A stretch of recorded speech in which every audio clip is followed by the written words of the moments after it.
גליה. יש לנו כאן את אחד הדברים החמים ביותר בעולם היופי עכשיו. איזה כיף. הולכות להפתיע אתכן. נו, קדימה. אז באמת לדבר על אחת הטכנולוגיות המדוברות ביותר לאחרונה בעולם הטיפוח, שהיא המיקרופיגמנטציה.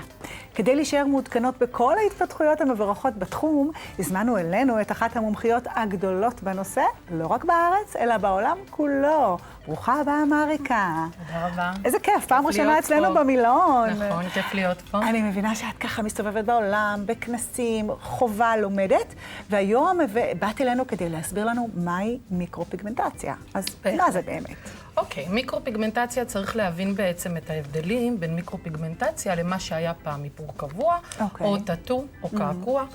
מיקרופיגמנטציה באה מתחום הקעקועים, אבל יש הבדל עצום בין קעקוע למיקרופיגמנטציה. במונח רגיל, מיקרופיגמנטציה זה החדרת פיגמנט לשכבת עור מסוימת, שזה שכבת הדרמיס העליון, כדי לעשות את הפנים שלנו, את אזור הגבות, את אזור העיניים, את אזור השפתיים, הרבה יותר מטופחות ומודגשות.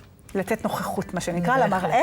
אז בעצם מה שאת אומרת לנו, את ממננת או שולטת בעומק של המחט, כדי שהתוצאה תהיה הרבה יותר טבעית. בהחלט. ההבדלים בין מיקרופיגמנטציה לקעקוע, זה קודם כל המכשור שמשתמשים בו.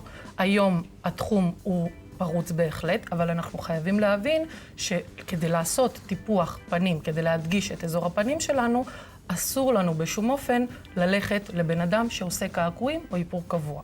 ברור, ברור. זה משהו אחר לגמרי, הרבה יותר עדכני, הרבה יותר הייטק, יותר חדשני. ובאמת אני חושבת שאחד ההבדלים לפחות שאני רואה בעין הרבה, זה שפעם הגוונים היו משתנים, ופתאום היית רואה מישהי עם גבות או עם איילנר ירוק או סגול, ובמיקרופיגמנטציה זה לא קורה.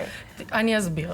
מיקרופיגמנטציה, הצבעים שמשתמשים בהם, הם קודם כל חייבים להיות תחת תקנים אירופאיים. יש היום תקנים לאיכות מעולה, תקנים לצבעים שלא נשארים כל החיים. זה ההבדל בין מיקרופיגמנטציה לאיפור קבוע, שהיה יכול להישאר אפילו עד 120. ואז לא יכולה להיפטר מזה, והאופנה משתנה, והצבע משתנה, ואת תקועה. בהחלט, וזה נראה גם נורא גס בפנים.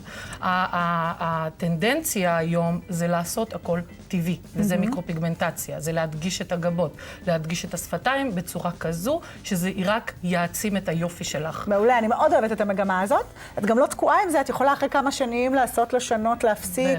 בהחלט. אנחנו צריכים להבין שהפנים שלנו משתנות. האופנה משתנה, הטרנדים משתנים, ומיקרופיגמנטציה לא אמורה להחליף לך איפור ערב. מיקרופיגמנטציה אמורה להשתלב לך בפנים, וחשוב מאוד שהצבעים יהיו מספיק איכותיים והטכניקות יהיו מספיק איכותיות בידי בעלת המקצוע, בכדי שהיא תשלוט בעומק החדרה שלה, שיהיה לה מספיק את הידע הנחוץ, בכדי לא לתת נזק.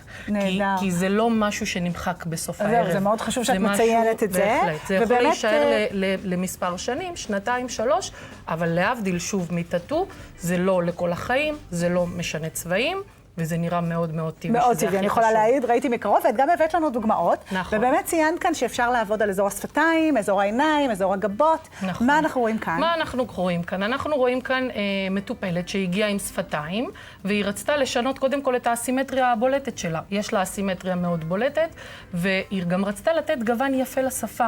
וגוון יפה לשפה בלי קונטור, אלא גוון אחיד. זה נראה מאוד טבעי, מאוד טבעי, וזה לאחר ובאמת לא קילוף, פס. דרך אגב. זה לאחר קילוף. מדהים, ופה אנחנו רואים שזה מאוד חשוב לראות לאחר קילוף ולא מיד אחרי, כי מיד אחרי מיקרופיגמנטציה תמיד נראית יותר חדה וחזקה. ברור, יש כמה ימים שזה צריך להירגע ולהתאזן. זו למשל תמונה שמשקפת את השיטה הכי חדשה שהיא הצללת ספרי פודרה, שזה נראה כמו פודרתי ולא קעקוע, אחרי שזה מתקלף, זה נראה כאילו היא שמה צללית עדינה.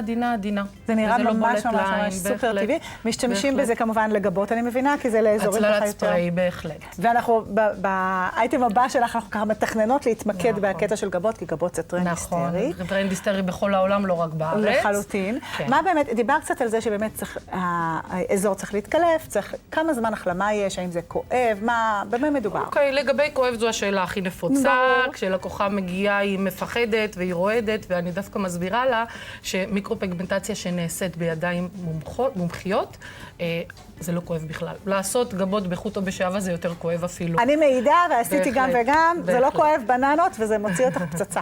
שלב ההחלמה, וגם לגבי שלב ההחלמה, כשאני אומרת בשפה המקצועית שלב החלמה, הן חושבות שהן צריכות לשבת בבית. מה פתאום? היא ממשיכה עם שגרת החיים שלה, אפילו היא יכולה להגיע בבוקר וללכת לעבודה, ללכת בערב, היא לא נפוחה.